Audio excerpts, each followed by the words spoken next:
তোমার আম্মার কাণ্ড দেখছো?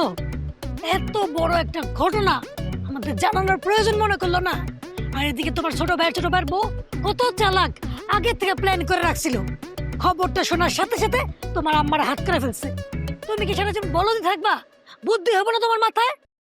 ভাগ্যিস তোমার চাচাতো ভাই হাফিজ আমাকে সব খুইলা কইছিল, তাহলে তো আমরা কিছুই জানতাম না, সব আমরা হারাইতাম।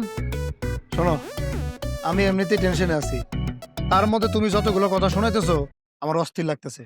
আমার নিজের মা, সে একটা বারের জন্য আমার খবরটা দিল না। আর আমার ছোট ভাই, তার কথা কি কম কও। বিয়ে করার পর থেকে বোর দাসী হয়ে গেছে, বউ যা বলে সে সেটাই শোনে। আর তুইও তো পারতি আমার একটু খবরটা দিতে, দেয় নাই? তোমার জানাবে কেন? হ্যাঁ, তোমাকে জানাবে কেন? জানালে তোমার হক দিতে হবে না? তোমার কিন্তু বড় ভাই সে মনে করে?